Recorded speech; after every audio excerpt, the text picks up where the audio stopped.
Dr. Jimmy Tandradinata, spesialis penyakit dalam, saat ini berpraktek di Rumah Sakit Eka Hospital BSD. Jadi, ulkus diabetes adalah suatu istilah medis sebetulnya untuk menggambarkan adanya luka yang terbuka pada pasien diabetes. Memang sebagian besar luka ini lebih sering timbul pada daerah kaki pasien diabetes.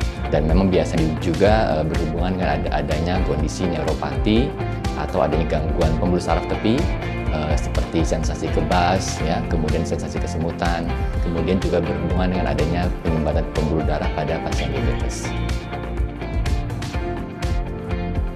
Sebetulnya tidak ada pembagian yang khusus untuk jenis-jenis ulkus diabetes.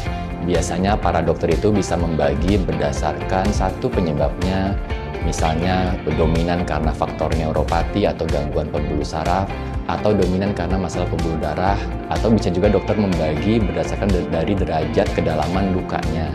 Apakah lukanya hanya terbatas pada kulit, atau sampai ke jaringan di bawah kulit, atau bahkan bisa sampai mencapai tendon atau otot dan bahkan tulang dari jaringan ulkus diabetes.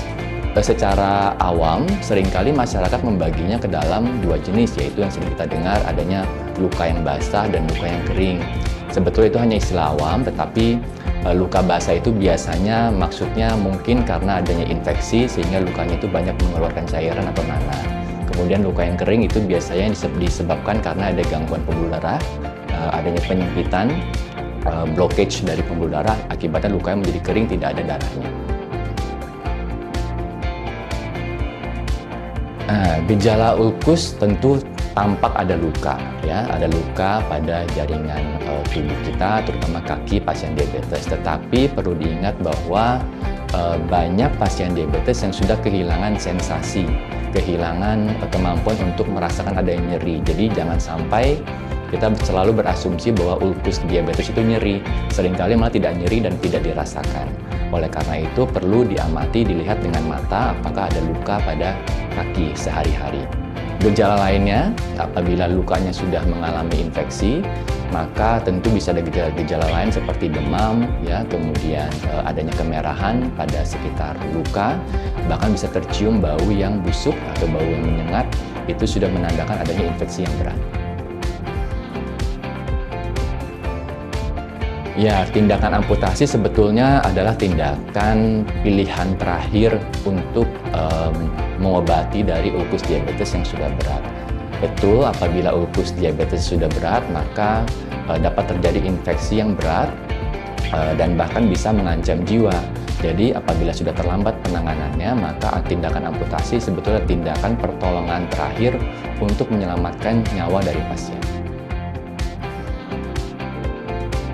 Pada pasien diabetes yang gula darahnya belum terkontrol, tentu akan lebih berisiko mengalami ulkus diabetes.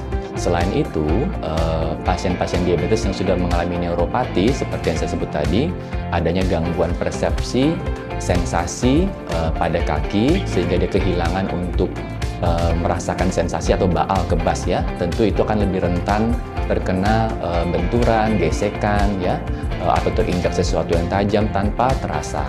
Kemudian akan tentu timbul luka setelah itu. Jadi lebih berisiko pada pasien-pasien diabetes yang sudah mengalami neuropati perifer. Kemudian pasien diabetes yang sudah mengalami gangguan aliran darah, adanya penyumbatan pembuluh darah pada kaki. Apabila ada luka pada kakinya, maka kalau darahnya itu kurang alirannya, tentu penyembuhan lukanya akan menjadi lebih sulit karena darah itu diperlukan untuk penyembuhan luka, untuk mengalirkan oksigen, nutrisi, dan sebagainya yang diperlukan untuk penyembuhan luka. Jadi apabila diabetes yang sudah mengalami penyumbatan seperti itu, tentu akan lebih sulit untuk sembuh lukanya. Ulkus diabetes sangat bisa disembuhkan apabila kita temukan dalam fase yang awal. Jadi hendaknya teman-teman yang sudah mengalami adanya luka dengan kondisi diabetes tentu sebaiknya segera berobat sebelum bertambah buruk atau bertambah berat. Kalau misalnya lukanya sudah berat, kadang-kadang itu satu pengobatannya akan menjadi lama. Kedua, kemungkinan gagalnya tentu akan lebih tinggi sehingga bisa saja berujung pada tindakan amputasi. Untuk mencegah terjadinya ulkus diabetes, tentu pertama pada pasien diabetes kendalikan gula darahnya, sehingga risiko terjadinya luka akan semakin kecil. Kemudian apabila sudah lama mengalami diabetes atau kalau sudah baru terdiagnosis pun sebaiknya dilakukan screening. Ya, screening untuk neuropati dan adanya penyakit arteri perifer. Apa itu? Jadi kalau sudah ada gangguan sensasi, tentu akan lebih berisiko mengalami luka, ya, adanya neuropati.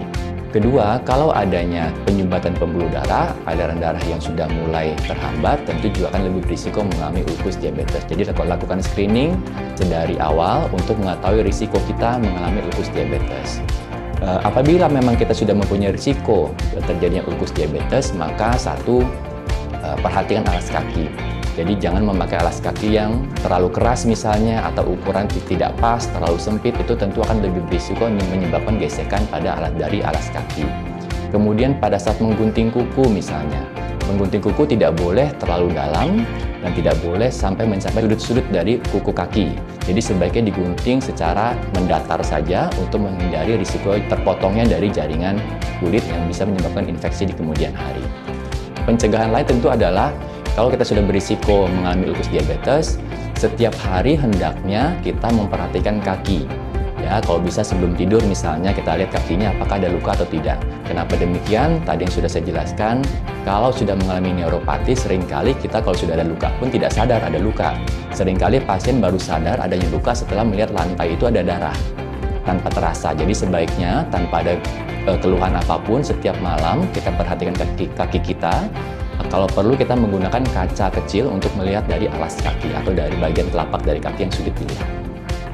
Untuk sobat sehat yang sudah memiliki luka di kaki atau ulkus diabetes, sebaiknya segera berobat ke dokter, ke fasilitas kesehatan terdekat. Kenapa demikian?